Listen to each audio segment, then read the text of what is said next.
Nous pensons qu'une solution extérieure doit être imposée pour créer la paix. J'insiste, même si Israël a réaffirmé son opposition à cela, et pour l'arrêter, ils ont créé le Hamas. Oui, le Hamas a été financé par le gouvernement d'Israël pour essayer d'affaiblir l'autorité palestinienne Fatah. Mais si nous n'intervenons pas fermement, la spirale de la haine et de la violence continuera de génération en génération et d'enterrement en enterrement, quand les graines de la haine qui sont semées à Gaza aujourd'hui fleuriront. Et que le gouvernement d'Israël aura décidé de ne pas intervenir. De toute façon, je vais le redire et je le redis et je le redis. S'il n'y a personne qui bouge le cul, eh ben on va le payer tout ça. Il est temps de se réveiller, les Français arrêtez de dormir. Il est plus que temps. Vous en avez pas marre de payer vos factures exorbitantes, les augmentations qui fait, les manigances qui est en train de nous faire dans le dos, tout ce qui est en train de nous taxer. Vous en avez pas marre? Moi, j'arrive pas à vous comprendre. Hein. Moi, c'est parce que j'ai un certain âge et j'ai eu des gros problèmes de santé. Parce que, croyez-moi, je ferais partie des gens qui seraient la première dans les rues. Parce que moi, j'ai une grande gueule. Oh, je vais pas le cacher, j'ai une grande gueule. Je dis ce que je pense et j'ai pas honte. Mais il serait temps de vous réveiller, hein, parce que l'œil est plus que temps. Hein. Ah, moi je vous le dis, hein, il va bouffer tout le monde. Hein. Il va bouffer tout le monde. Et tant qu'il peut prendre du pognon, il va le prendre. Où il peut aller, il va le prendre. Réveillez-vous, il est plus que temps. Et puisqu'il me reste quelques secondes de parole, je voudrais aussi vous poser une question sur le coût des journées de rétention, parce que depuis tout à l'heure, vous nous avez parlé plusieurs fois du coût des journées de rétention en disant qu'il était absolument faramineux, mais vous ne nous avez pas donné le chiffre, donc j'aimerais que vous nous le donniez. Mais cela dit, le coût de la rétention administrative, je vous invite à vous rapporter un rapport de la Cour des comptes, celui qui m'a fait sursauter, 690 € jour. Alors, ça pose quand même un énorme problème. On en revient donc à l'assignation à résidence au bracelet électronique, parce que là, ça va pas du tout. Et comme on était avec André Ferraille, on est tombé sur ce chiffre en épluchant des rapports. On s'est dit, mais enfin, c'est pas possible. Et donc, on a demandé confirmation spécialement aux 2 conseillères de la Cour des comptes qui avaient fait le rapport et qui nous l'ont confirmé. Donc voilà, je vous laisse, vous êtes la représentation nationale. Je ne sais pas quoi faire de ce chiffre parce que je sais bien qu'il est à double tranchant. C'est la première fois que je donne ce chiffre. J'espère que vous en ferez bon usage. Je ne sais pas quoi. Je ne comprends pas comment ça peut coûter si cher. Oui. Oui. C'est un chiffre de la Cour des comptes dont on a demandé confirmation.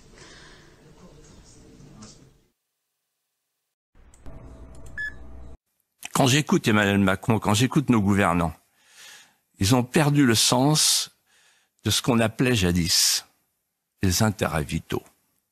Par exemple, est-ce qu'il y a des intérêts vitaux pour nous en Ukraine?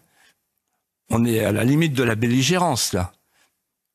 Où sont les intérêts vitaux? C'est l'agriculture française avec les céréales ukrainiennes?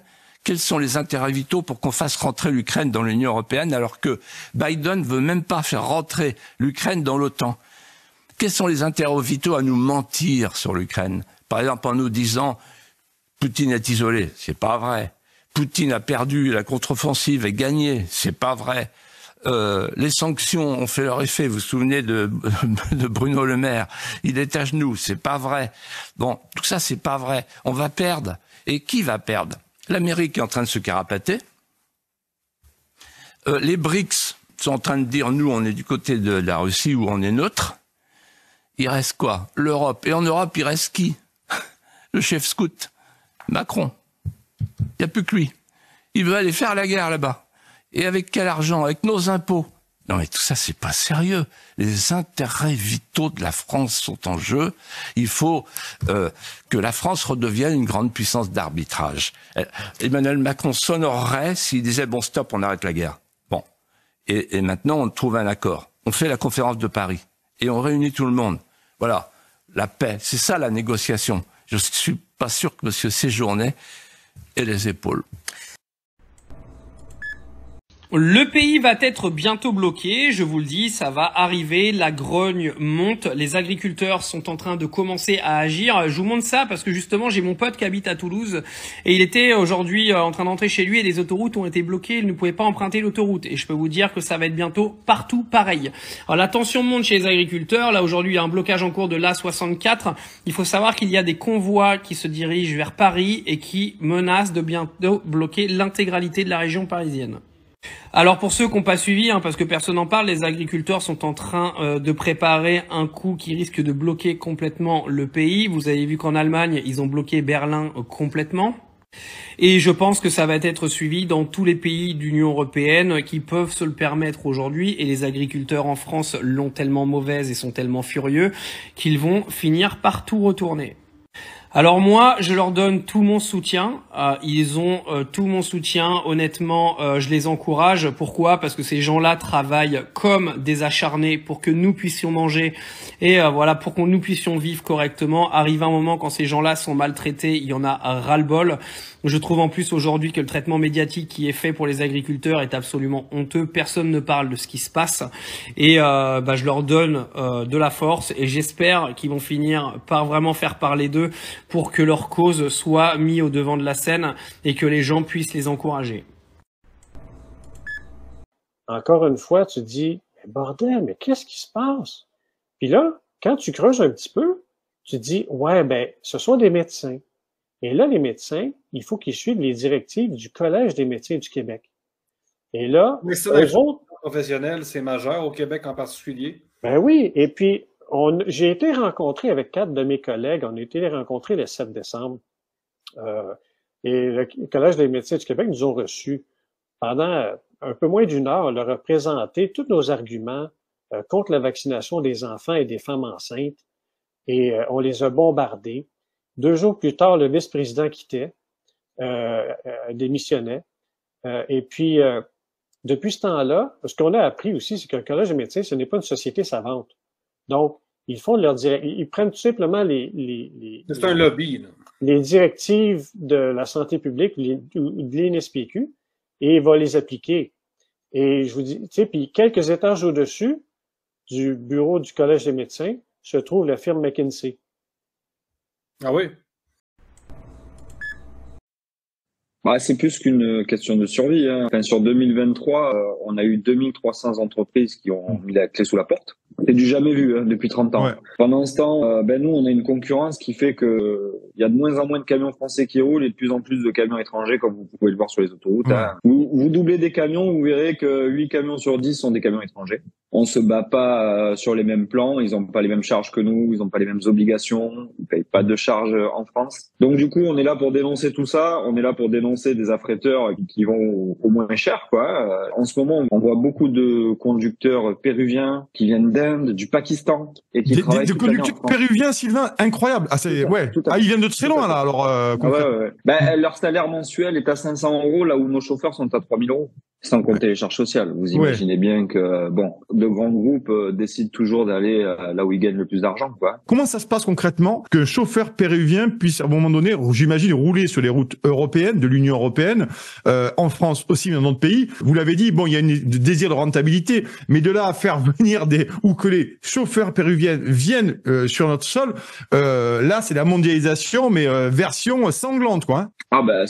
Pour vous expliquer de manière très simple, à l'heure actuelle, on a des grands groupes européens qui décident d'ouvrir des filiales un peu partout dans le monde et ils ouvrent des cabinets de recrutement et ils recrutent directement des personnes sur les sites là où ils s'implantent, comme au Kurdistan, en Inde, au Pakistan. Ils ouvrent des cabinets de recrutement et ils font venir les conducteurs sur le sol européen. Voilà. Et ils les payent aux charges du pays dont ils sont affiliés. Bien évidemment. Parce que c'est tout le bonheur de l'Union européenne où il n'y a aucune harmonisation du contrat social, en fait, des normes sociales. C'est ça qui est bien, parce qu'on nous avait vendu l'harmonisation et finalement, le libre-échange est toujours fait sur la réglementation du pays qui emploie un chauffeur. Si j'ai bien compris, c'est ça. C'était exactement ça. Même au sein de l'Union européenne, le nivellement qui devait normalement être créé via un nivellement par le haut est en train de faire l'inverse. C'est-à-dire qu'on nivelle par le bas. À l'heure actuelle, on a énormément de salariés des pays de l'Est, du Pakistan, de l'Inde, de Chine qui sont en train d'arriver. Et ces conducteurs-là, ce sont les nouveaux esclaves modernes, quoi. Fucking cunts. They're the people that grow your food, goddammit. Wake up. Wake up to why anybody would do that. What fucking government would fuck with the farmers? What government would make it harder on the farmers? You're telling me that that's your number one problem is the farmers? How much crime do you have? How many murders? How many thieves? How many rapists? How many child molesters? How many swindlers? How many people that are ripping people off? How many credit card fraudsters do you have out there? And you're going after farmers? There's no way that's positive. Le Jean-Denis, le premier ministre du Québec, François Legault, a pris la plume et il a écrit une lettre à son homologue Justin Trudeau. Ben oui, c'est un nouveau correspondant peut-être, à savoir s'il y a juste la lettre qui est timbrée. Enfin, il a imploré Justin Trudeau de freiner et de diminuer l'afflux des demandeurs d'asile parce que ça aggrave notamment les crises du logement et de l'itinérance. La réponse de Trudeau: oui, on va être là pour partager le fardeau et la responsabilité de continuer d'être un pays qui accueille des gens partout dans le monde, mais qui les intègre de façon réussie. Fait que tu dis à Trudeau, faudrait trouver une façon qui fonctionne d'accueillir les gens, puis lui il répond: oui, on va continuer d'accueillir les gens d'une façon qui fonctionne. Est-ce qu'il entend la question, tu penses? Est-ce que c'est comme si il n'était pas dans la même conversation que nous autres? Ben exactement. En fait, il y a même l'Association québécoise des personnes aphasiques qui l'ont appelé pour devenir leur porte-parole. C'est un signe. Mais là, peux-tu t'imaginer comment ça devait être chez lui quand il était encore en couple? Écoute, j'imagine 2 scènes en particulier. Chérie, tu peux-tu monter le chauffage? T'es juste à côté du thermostat, puis ça dit qu'il fait juste 15. Je serai là pour m'assurer que 15 degrés qu'on a dans le salon présentement soit le plus chaud possible sans que je ne touche le bouton. Justin, ton bain déborde! Ferme le robinet! Je serai là pour m'assurer que tu aies le plus d'essuie-tout possible. Laisse faire les essuie-tout, éteins le robinet! On va continuer à intégrer l'eau de façon réussie. Ouais, c'est séparé. Alors, aussi. Ceci explique peut-être cela. Oui, c'est ça.